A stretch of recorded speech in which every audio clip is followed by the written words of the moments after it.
नमस्कार, capital TV का खास शो राहुल का अग्निपथ देख रहे हैं आप। मैं हूं आपके साथ पूजा। राहुल गांधी का एक बार फिर से चीनी प्रेम सामने आया है। राहुल गांधी ने आज लद्दाख के कारगिल इलाके में एक सार्वजनिक रैली को संबोधित किया और एक बार फिर से एक ऐसा बयान दे दिया जिससे राहुल गांधी को लेकर सवाल खड़े हो गए हैं। राहुल गांधी ने चीन के मुद्दे पर बीजेपी को घेरते हुए कहा कि चीन ने हिंदुस्तान की जमीन ली है, लेकिन पीएम मोदी ने कहा कि भारत की 1 इंच जमीन किसी ने नहीं ली है। ये झूठ है। लद्दाख का हर व्यक्ति जानता है कि पीएम मोदी सच नहीं बोल रहे। राहुल के इस बयान पर बीजेपी की तरफ से भी मुंहतोड़ जवाब दिया गया। राहुल गांधी के देश विरोधी गतिविधियों पर सवाल उठने लगे हैं। तो आखिर क्यों राहुल गांधी ने एक बार फिर से इस तरह का बयान दिया है, आज इसी को समझेंगे। चर्चा के लिए मेरे साथ स्टूडियो में मौजूद हैं कैपिटल टीवी के एग्जीक्यूटिव एडिटर राजीव जी। राजीव जी, बहुत बहुत स्वागत है आपका। धन्यवाद। जब राहुल गांधी की इस यात्रा की शुरुआत हो रही थी तो आपने कहा था कि यही काम है, जाएंगे चीन को लेकर इस तरह का बयान देंगे, और आज वही हुआ। क्यों बार बार इस तरह का बयान राहुल गांधी देते हैं? क्योंकि राहुल गांधी ने पूरी प्लानिंग तैयार कर ली है कि हमें क्या क्या करना है। इस बीच अभी राहुल गांधी दिल्ली नहीं लौटने वाले हैं। जिस तरीके से एक्टिविटी है, आप देख लीजिए कि पूरा जो विपक्षी गठबंधन है बिखरा हुआ दिखाई पड़ रहा है। हर पार्टी जो रीजनल पार्टी कांग्रेस के साथ जुड़ने की कोशिश कर रही थी वो अलग अलग रास्ते पर चल रही है। लालू यादव हो, नीतीश कुमार हो, शरद पवार हो, अरविंद केजरीवाल हो, ये सारे के सारे जो बड़े नेता हैं ऑपोजिशन पार्टी के, रीजनल पार्टियों के, जिनका अपने अपने स्टेट में कम से कम वर्चस्व है, वो लोग इनसे अलग हो रहे हैं और राहुल गांधी चीन के साथ संबंधों की बात कर रहे हैं। जबकि उन्होंने जो बोला कि हजारों किलोमीटर की जमीन चीन ने भारत की कब्जा कर ली है, इसमें कोई दो राय नहीं है कि हजारों किलोमीटर की जमीन चीन के पास है भारत का कब्जा वाला, और वो है 40,000 किलोमीटर के आसपास। लेकिन ये तो बताना चाहिए कि हजारों किलोमीटर की जमीन जो है वो 2014 के बाद से है या 2014 के पहले के है। ये जो बता रहे हैं कि पीएम मोदी झूठ बोल रहे हैं। पीएम मोदी ने ये कभी नहीं कहा कि चीन के पास भारत की कोई जमीन ही नहीं है। ये नहीं कहा कभी कि चीन ने भारत की जमीन पर कब्जा नहीं कर रखा है। उन्होंने ये कहा है कि हमारी सरकार के समय अब तक 1 इंच जमीन पर चीन ने कब्जा नहीं किया है। ये प्रूफ है, प्रमाण है। और राहुल गांधी जो लद्दाख गए थे इस प्लानिंग के साथ, क्या उनको पता भी होगा कि लाइन ऑफ एक्चुअल कंट्रोल कहां कहां से गुजरती है? क्या ये बॉर्डर इलाके में गए? कुछ सैनिकों के साथ मुलाकात करना इनका कटसी था। ये वहां जाकर सेना के जवानों से मुलाकात नहीं करते तो इसका मतलब था कि एक और आरोप इनके ऊपर लगता, और इसलिए मजबूरी में उन्होंने उन सेना के जवानों के साथ मुलाकात की। लेकिन इनका सारा का सारा एजेंडा वही था कि वहां पर जाके हम ये बताने के लिए लगभग तैयार हो जाएंगे और जो प्रमाण के साथ लोगों को बेवकूफ बनाएंगे कि हम वहां गए, हमने देखा और लोगों से बातचीत की। अब उसके बाद इन्होंने एक राग अलाप दिया है, पीएम मोदी आने वाले हैं भारत में। लेकिन एक सवाल उठता है कि राहुल गांधी इस समय, जबकि देश को एक बहुत बड़ी कामयाबी मिली है चंद्रयान मिशन के तौर पर, और इस समय राहुल गांधी लद्दाख में हैं। लद्दाख से वो सीधे श्रीनगर के बजाय लेह से फ्लाइट पकड़ते बेंगलुरु जा सकते थे।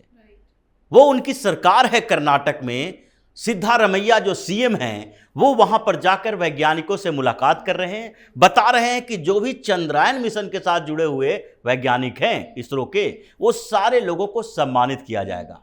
लेकिन राहुल गांधी को इस बात की चिंता नहीं है कि एक बार जाके उन लोगों से मुलाकात करके हौसला बढ़ाए। वो उसके लिए भी सिर्फ पॉलिटिकल क्रेडिट देंगे। ट्विटर पर एक बार लिख दिया कि वैज्ञानिकों की सफलता है वो भी मजबूरी, क्योंकि अगर नहीं लिखते सवाल उठता, और लिखते तो फिर पॉलिटिकल लीडरशिप के बारे में वो लिख नहीं सकते थे। पॉलिटिकल लीडरशिप के बारे में एक ही चीज लिखते, कब शुरुआत हुई, किसने शुरुआत की इसरो की। ये शुरुआत का मतलब ये नहीं होता है कि सफलता की गारंटी हो जाती है। आपने जो मिशन मून शुरू किया गया, मान लेते हैं वाजपेयी जी ने शुरुआत की, चंद्रयान की शुरुआत की, उसके बाद मनमोहन सिंह की सरकार में चंद्रयान 1 की बात कर सकते हैं। लेकिन 2008 के बाद 2014, 2019, 2014 तक क्या हो गया था, उस समय आपने क्या किया, उसके बाद 14 से 19 लग गया ये आपके जो अव्यवस्थित तरीके थे उसको व्यवस्थित करने में, और 19 के बाद 23, मात्र 4 साल के अंदर हम सफल अभियान कर सके। ये पॉलिटिकल लीडरशिप का कमाल था। लेकिन राहुल गांधी अभी वहां से आएंगे, श्रीनगर जाएंगे। श्रीनगर सोनिया गांधी भी जा रही हैं। अब सोनिया गांधी क्या करने जा रही हैं? कांग्रेस के नेताओं का कहना है कि ये फैमिली टूर है। ये फैमिली टूर इन लोगों का जो है उसके पीछे एक नई साजिश की बू आती है। हमेशा से जब ये फैमिली टूर की बात करते हैं तो कहीं ना कहीं उसके पीछे एक पॉलिटिकल कॉन्स्पिरेसी रहती है।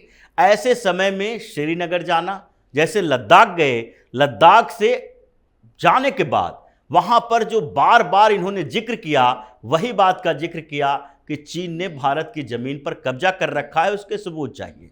अब इधर 370 पर सुनवाई चल रही है, 370 पर सुप्रीम कोर्ट में सुनवाई चल रही है। हर रोज ये करीब करीब 8-10 दिन हो गया, हर रोज नए नए ट्विस्ट आ रहे हैं उस सुनवाई के दौरान, जो कि अपोजिशन पार्टियों के लीडर्स जिन्होंने अपने वकील रख रखे हैं, क्योंकि याचिकाएं बहुत सारी थी और हर याचिकाकर्ता को यहां पार्टी बनाया गया, सबको एक साथ सुनवाई की जा रही है, तो वकीलों की पूरी फौज है इनके तरफ से, जबकि सरकार के तरफ से अटॉर्नी जनरल और सॉलिसिटर जनरल हैं।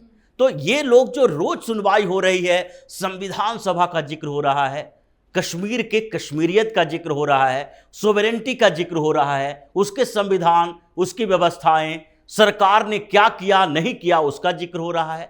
और ऐसे समय में जबकि 370 के ऊपर सुप्रीम कोर्ट में सवाल पर सवाल उठ रहे हैं, लद्दाख से चल के ये श्रीनगर जा रहे हैं। अब वहां भी राहुल गांधी का यही एक्टिविटी होगा कि 370 हटने के बाद कश्मीर में लोग त्राही त्राही कर रहे हैं, क्योंकि 370 के बाद जो सरकार की रिपोर्ट है, संसद की रिपोर्ट है, वो तो बताता है कि इंसर्जेंसी कम हुआ है, घुसपैठ खत्म हो चुकी है लगभग। अब ऐसा नहीं हो सकता है कि कश्मीर जैसे इलाके में पूरी तरीके से अमन चैन हो जाए। कुछ न कुछ तो पाकिस्तान की कॉन्स्पिरेसी रहेगी, जिसके लिए भी कांग्रेस जिम्मेदार है। और अब भी राहुल गांधी को यह स्वीकार करना चाहिए कि कश्मीर का मुद्दा, जो अभी हिंदुस्तान के लिए इतने सालों तक सरदर्द साबित हुआ, वो भी नेहरू और इंदिरा गांधी की ही देन थी। पहली गलती नेहरू की, वो उस समय अगर यूएन न जाते और सीधे पूरे कश्मीर पर कब्जा करने के बाद उनको भारत के सेना पर भरोसा होना चाहिए था। ये पाकिस्तान जैसे छोटा सा देश, कमजोर देश, जिसके पास अगर 6 महीना तक लगातार युद्ध चल जाए तो लोगों को खाने के लिए, भोजन के लिए सामान नहीं रहेंगे, पैसे तो बात की बात है। तो ऐसे देश के सामने आप सरेंडर करने की स्थिति में आ गए, आप यूएन चले गए और पीओके उसके हवाले कर दिया। अब पीओके के लिए लड़ रहे हैं और उसके बाद अब वो कश्मीर पर दावा करने लगा। इंदिरा गांधी के समय में 71 में भी आपके पास 90,000 पाकिस्तान के सैनिक थे, आप जीत की स्थिति में थी और उस समय नेगोशिएशन हुआ तो आप ये कह सकते थे बांग्लादेश तो आजाद हो ही गया है, पीओके दो, अपने 90,000 सैनिकों को लेके जाओ।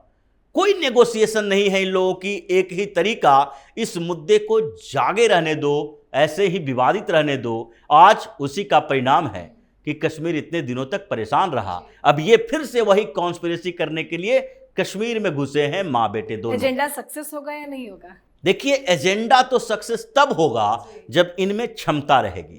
कॉन्स्पिरेसी करने वाले लोग हमेशा सपने में जीते हैं। इनको लगता है कि जो हम कर रहे हैं वो सक्सेस तरीके से कर रहे हैं, हमारा जो टारगेट है उस टारगेट को अचीव करके रहेंगे। लेकिन इतिहास गवाह है, जितने भी इस तरह के कॉन्स्पिरेटर रहे हैं, ये तो सनातन परंपराओं का देश है। रावण भी इनसे ज्यादा बड़ा कॉन्स्पिरेसी करने वाला था। क्या क्या नहीं किया, जितने कुकर्म हो सकते थे किए, जितने तरीके हो सकते थे वो अपनाए, माया जाल फैलाया, साधु का भेष धारण किया, लेकिन वो सफल हो पाया? बाद में कुछ ना कुछ सबूत सामने आ ही जाते हैं। सफल तो नहीं हुआ वो। इसी तरीके से राहुल गांधी की बात है। ये सारे के सारे लोग सोचते हैं कि गलत धारणाओं के साथ आगे बढ़ेंगे। आप चीन और भारत की बात कर रहे हैं उस समय जबकि भारत और चीन के दोनों के राष्ट्राध्यक्ष यानी प्रधानमंत्री और उधर चीन के राष्ट्रपति मिलने वाले हैं, मुलाकात करने वाले हैं। मुलाकात तो नहीं हुई, मोदी जी ने साफ तौर पर कह दिया हम मुलाकात नहीं करेंगे, लेकिन चलते हुए कुछ बातें हुई और एलएसी पर स्थिति कंट्रोल में है। 19 दौर की वार्ता चल चुकी है और इसमें जो पहले नेहरू के समय में गलतियां की गई है उसे भी सुधारने की कोशिश की जा रही है। शी जिनपिंग से इस बात की डिमांड है कि आप उन क्षेत्रों पर से अपना अधिकार छेड़े और नो मैच जोन्स जो स्थापित करें, वहां पर ना हम जाएंगे ना आप जाओगे, वो बीच का एरिया रहे, ताकि बाद में फिर से ये समस्या ना आए उस क्षेत्र में कि हम आगे बढ़ जाएं आप आगे बढ़ जाओ। लेकिन यहां राहुल गांधी क्या कर रहे हैं?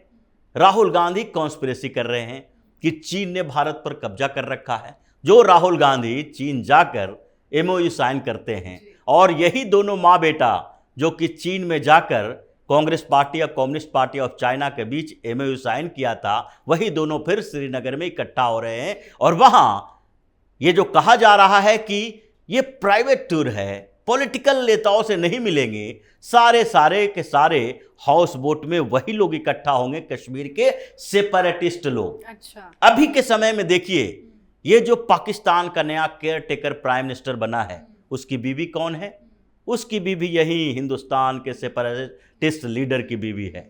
और ये उस समय जा रहे हैं श्रीनगर में, पाकिस्तान से इशारा है ये एक नई कॉन्स्पिरेसी पैदा करेंगे, फिर से कश्मीर में हंगामा करने की तैयारी होगी। 370 हटाओ के नाम पर दंगे फसाद होंगे, रैलियां होगी और मांग जो की जाएगी चुनाव से पहले, ये पूरे हिंदुस्तान के मुसलमानों को बरगलाना है कि देखो हम ही हैं जो तुम्हारी विरासत को संजो के रखने वाले हैं। और इसलिए ये दोनों माँ बेटा वहां जाकर भी कुछ नेताओं से मुलाकात करेंगे, आगे की स्ट्रेटजी बनाएंगे और कश्मीर में अशांति पैदा करने का रास्ता तैयार फैमिली करेंगे। ट्रिप के नाम पे हाउस बोट में साजिश करेंगे, मतलब। बिल्कुल। बहुत बहुत धन्यवाद सर समझाने धन्यवाद। के लिए। तो आप समझ सकते हैं कि आखिर क्यों राहुल गांधी इस तरह के बयान बार बार देते हैं। राहुल गांधी को बार बार चीन की बातों पर प्यार क्यों आता है, ये अब किसी से भी छिपा नहीं है और वक्त वक्त पर राहुल गांधी की देश विरोधी साजिश सामने आ ही जाती है। डोकलाम के दौरान चीनी राजदूत के साथ राहुल गांधी ने जो खाना खाया था उसका खुलासा उन्होंने तो नहीं किया था, बल्कि चीन ने ही इस मुलाकात की तस्वीरें दुनिया के साथ शेयर की थी। अब आगे आगे देखिए कैसे कैसे सबूत सामने आते हैं, राहुल गांधी के चीनी प्रेम पर क्या क्या खुलासे होते हैं। आप अपनी राय कमेंट करके लिखें। देखते रहिए कैपिटल टीवी। नमस्कार।